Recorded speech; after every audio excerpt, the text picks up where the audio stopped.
Hello, everybody. Welcome back to Tin Man Score Channel. I'm your host, Jeffrey Tin Man Taylor, and today I'm reacting to my second Midnight Terrors video for you guys, and this one's for Unsettling Real Forest Horror Stories. So without further ado, I'm going to turn the lights back off, move the camera up here for you guys, and let's get this reaction on the road. Okay, here we go. I live in a European capital that's surrounded by beautiful forests, and I'm big on hiking, mountaineering, and pretty much any activity that lets me test my endurance. Since I just bought a new pair of high-altitude boots for an upcoming trip to the Alps, I figured I'd break them in on a long solo hike through the woods. It also happened to be my granddad's birthday, and since he was the one who got me into hiking, it felt like a fitting way to honor him. That sounds good. I would do the same thing if I bought any new pair of boots. I would try to walk around and break them in first before I even go on a trip with him. It's cool that he's honoring his granddad that way. I started my hike early in the morning, and the first few hours were great. The trail was peaceful, the weather was perfect, and I barely saw anyone, just a few cross-country runners here and there. Around midday, the path briefly merged with an asphalt road that cut through the forest, a road used mostly for reaching remote landmarks.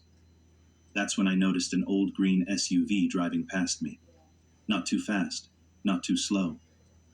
I didn't think much of it at first, but a few minutes later, I saw it again. This time it crawled by at an unnervingly slow speed. The two men inside, both wearing sunglasses and baseball caps, stared at me as they passed. I brushed it off, assuming they were gamekeepers, even though their car didn't have the usual crests or markings. Yeah, if a vehicle goes by you multiple times and it don't have no crest or marking saying that they're game wardens, then they're not people associated with national parks. These are actually people that are just stalking the heck out of you. I wouldn't try to make it noticeable, but once they go by, that is when I'll be hightailing it back the opposite direction or hide in the woods until they're gone for good. But something about it felt wrong. After a few hundred meters, my trail veered off the road and back into the woods. As I walked, I started getting this weird feeling, like I was being watched. That's when I heard an engine rumbling behind me. Turning around, I saw the same SUV creeping way too close, practically an arm's length away. It stopped the second I did. I locked eyes with the driver through his sunglasses, and trying to keep my voice calm, asked, "Something wrong? Need me to move?" No answer. He just stared at me. Then, without a word, he slowly put the car in reverse and backed away around a bend in the trail. That's when I noticed something that made my skin crawl. The passenger, the second man I had seen earlier, was no longer in the car. I stood there, frozen, straining to hear anything over the sound of my own pulse hammering in my ears. That's when I heard it. The engine cut off. A car door creaked open. Then, nothing. At that point, I wasn't scared yet, but my gut was screaming at me that something wasn't right. I forced myself to start walking again, this time at a much faster pace, doing my best not to look over my shoulder every few seconds. Eventually, I started to relax, convincing myself I was just overthinking things. That feeling lasted until I decided to take a quick piss. I stepped off the main trail and followed a narrow path leading to a small hunting tower, one of those simple wooden platforms raised a couple of meters off the ground. Setting my bag down at the base, I did my business and checked my phone, but there was no signal.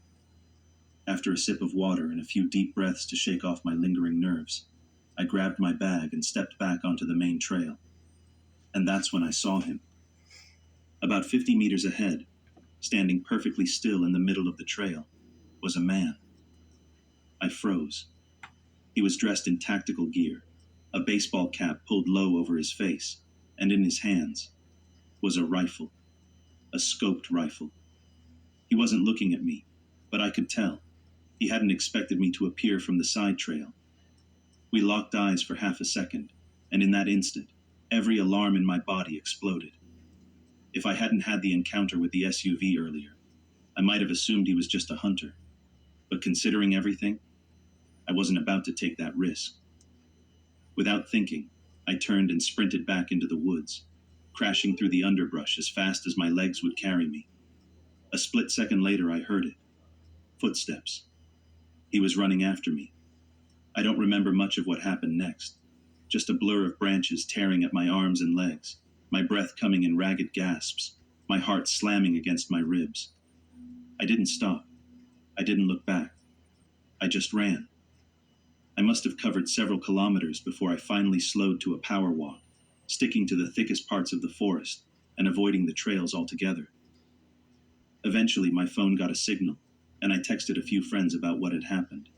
None of them took me seriously. You're overreacting. Maybe it was a misunderstanding. Yeah, right. I'm misunderstanding my foot. Those guys ain't playing. They look like they were about ready to kill somebody. I mean, no normal man is going to be walking into the woods wearing tactical gear unless he was a bounty hunter. And this guy ain't no wanted fugitive. Man, I'm glad he did the right thing and just bolted right on out of there, but his friends should take him more seriously. It took another hour to finally reach a small town on the edge of the forest. I stripped off my thermal jumper, trying to change my appearance just in case. Then, I caught the first bus back to my car, watching every vehicle on the road like a paranoid maniac. By the time I got home, I was exhausted, physically and mentally. Even my dog sensed something was wrong. She greeted me like I'd been gone for years. That night, after a long bath and way too much overthinking, I called the local gamekeeper's office. I described the SUV and asked if they had any vehicles like it. They didn't. I asked if their gamekeepers usually worked in pairs. They don't. So that tells you right there that they're not gamekeepers. What them guys are planning on doing, I don't know, but it seemed like they wanted to stalk somebody really bad and see if they want to kill them for no reason. But I'm glad they didn't follow him all the way home, because I know he'd be paranoid like crazy then.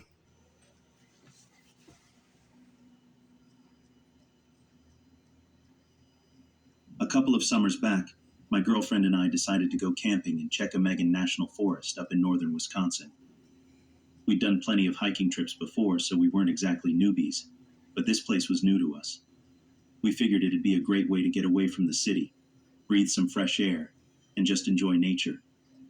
Turns out, nature wasn't the only thing out there. The plan was simple. Hike about 15 miles along a remote section of the North Country Trail, crash for the night at a backpacking shelter, then hike back the next morning. The North Country Trail isn't as popular as, say, the Appalachian Trail, so we knew we'd have the place pretty much to ourselves. That was exactly what we wanted, at least until we didn't. The drive into the national forest was peaceful, with nothing but miles of trees in every direction. At one point, we passed a couple of guys standing next to a beat-up truck on the side of the road. I gave them a quick wave, trying to be friendly, but they just stared at us. Not even a nod. Just stood there, watching us roll by like we were some kind of spectacle. My girlfriend laughed it off, calling them backwoods horror movie extras, but something about the way they watched us felt off. Your girlfriend should not be laughing at this moment. They were probably just a bunch of creepy stalkers. He needs to be careful because they can follow you in their vehicle if they figure you're a further distance away. Or they can walk right through the woods and hide and just spy on you. Still, we weren't about to let a couple of weirdos ruin our trip. We found the trailhead, parked the car, and set off on our hike. The weather was perfect, cool enough to keep the bugs at bay, and the scenery was incredible. Lush green forests, rolling hills, the whole postcard-worthy deal. After a solid 8 hours of hiking, we finally made it to our shelter for the night, a simple wooden structure with a fire ring out front. Even though the shelter was empty, we decided to set up our tent a little ways behind it, just for extra privacy. We cooked some dehydrated meals, passed around a Nalgene bottle filled with wine, and watched the stars come out. It was one of those nights that makes you forget about emails, deadlines, and city noise. But that peaceful feeling didn't last. Sometime in the middle of the night, we woke up to a strange noise. It was this deep, rhythmic thud, like someone was banging two pieces of wood together. It wasn't an animal rummaging through our stuff. This was deliberate. My girlfriend and I lay there, completely silent, listening. Then we heard something even worse. Voices. Low, murmuring voices somewhere out in the dark.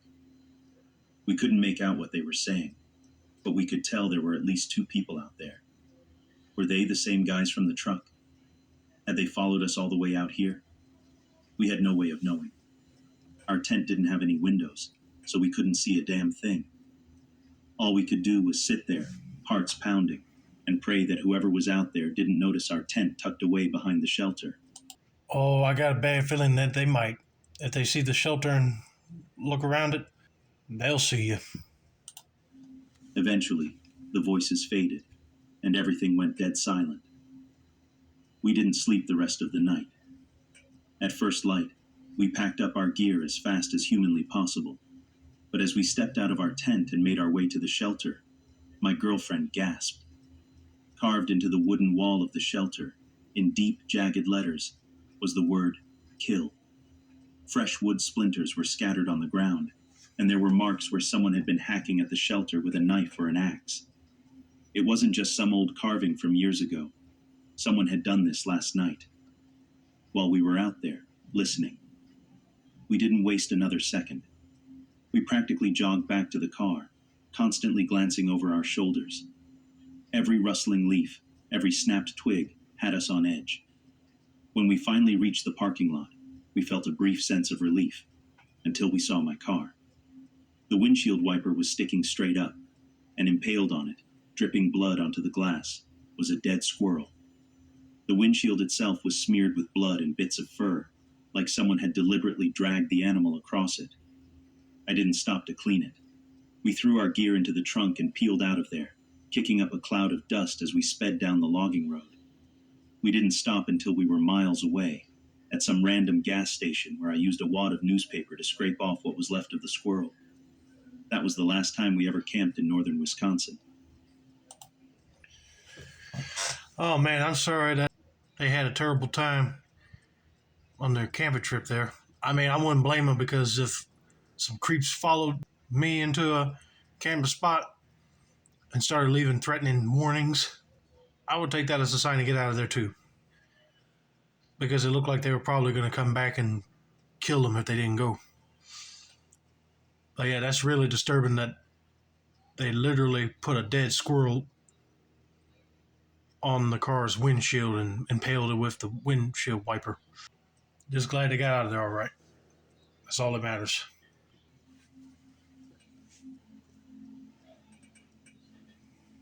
My family lived just outside a small town, surrounded by dense forests, a winding river, and a little man-made lake.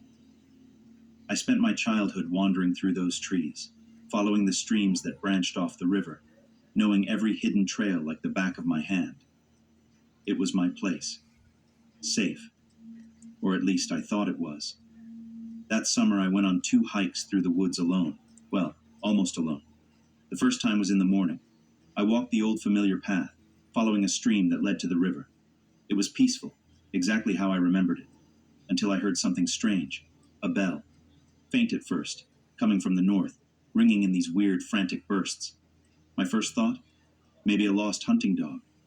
But the sound was too heavy, too deliberate. It was moving, and so was I. After a few minutes, the ringing just stopped. I shrugged it off and kept walking, until I saw the badger. A dead one. Decapitated. The cut was too clean, definitely done with a knife, and fresh enough that the body was still limp. The wound was crawling with maggots, but I knew they set in quickly after exposure. The thing that really made my skin crawl?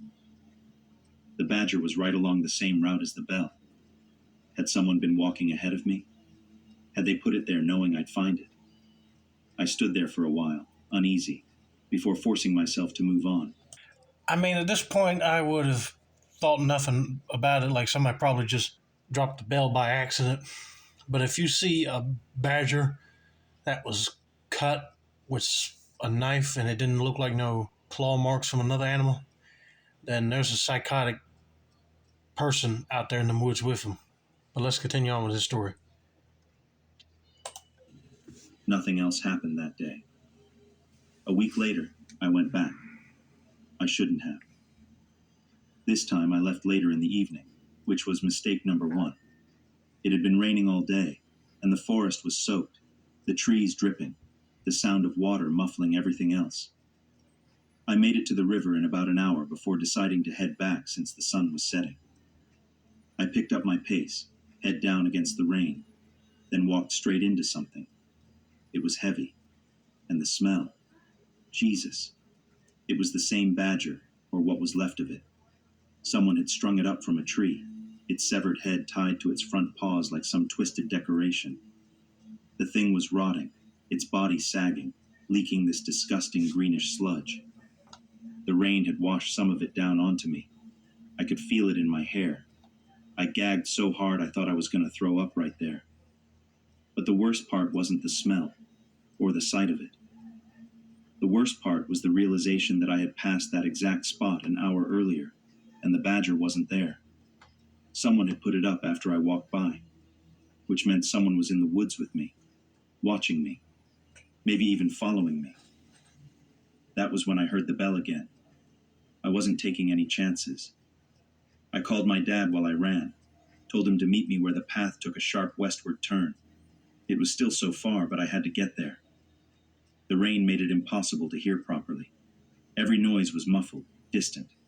The bell rang, then stopped, then started again from a different direction.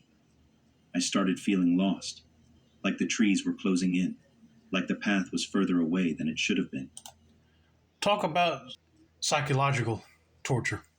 The rain was pouring down and it had to make that green sludge from that badger hit his head.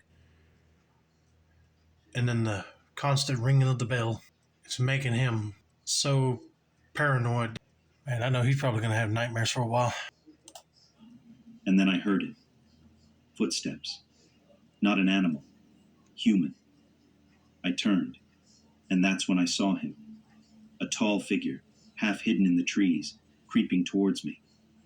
He was holding something in front of him, swinging it slowly. The bell. He was ringing it, and he was looking straight at me. Something in my brain just snapped. I bolted. I ran so hard I didn't even realize I'd dropped my bag. I screamed into the phone, yelling that the police were on the path, that my dad was right there. Lies, all of it. But I didn't care. I wasn't stopping. My whole body felt like it was on fire, my lungs ready to give out, but I kept running. Then I heard my dad. He was close.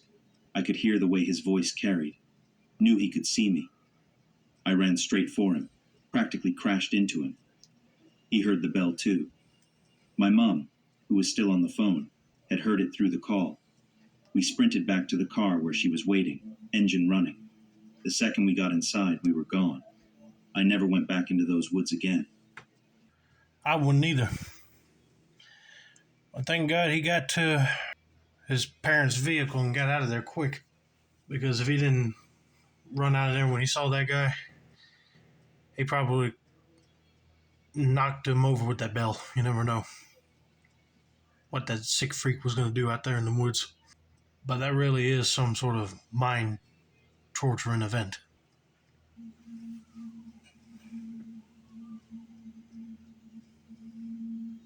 You know how when you grow up in a certain place, you start to feel like you know everything about it? That was me with my family's cottage. It had been in our family since my mom was a teenager, so every summer we packed up and headed out to this campground near the lake. It wasn't just us. Our aunts, uncles, cousins, and even some longtime family friends all had places nearby. The community was small, the kind where everybody knew everybody, and nothing ever really changed. It felt safe, familiar, like home.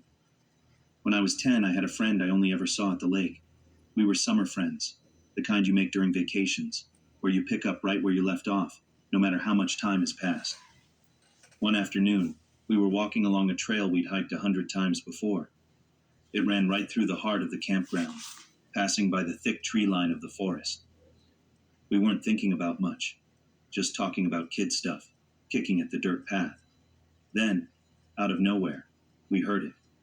A tune. Soft. Light. Almost playful. We both turned toward the sound, but the second we did, it stopped. We stood there for a moment, listening. Nothing. Just the rustling of leaves in the breeze. We exchanged a look, but we were 10. We didn't get freaked out easily, so we shrugged it off and kept walking.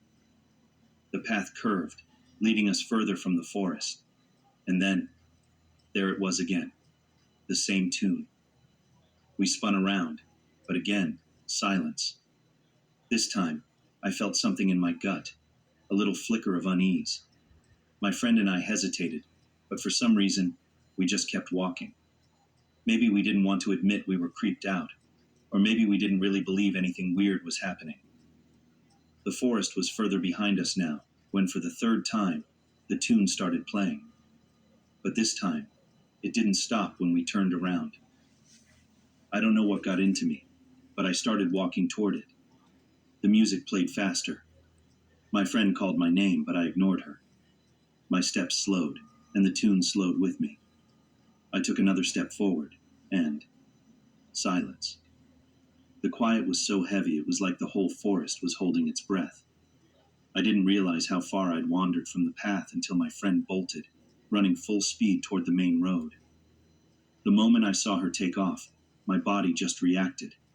I spun around and ran after her, my heart hammering. Neither of us stopped until we were well away from the tree line, panting, hands on our knees. We never told anyone what happened. I don't know why. Maybe we didn't want to seem dumb, or maybe deep down, we didn't want to think too hard about it. But even now, years later, I still get chills remembering it. Someone had been in those trees, playing that tune, watching us. And the worst part? It had to be someone from our small, tight-knit community. Whoever it was, they wanted us to follow the sound. I still wonder what would have happened if I had. Kind of like the Pied Piper that played his flute and lured mice and children into the woods. Yeah, that'd be crazy to go into the woods and you hear just somebody playing like a musical noise. I'm glad he followed his friend out of the woods too after she got spooked because I know he didn't want to stay in there a lot longer to find out why she was running. Whoever it was probably hiding in the trees. Probably could jump down and get him. But yeah, that is really unsettling.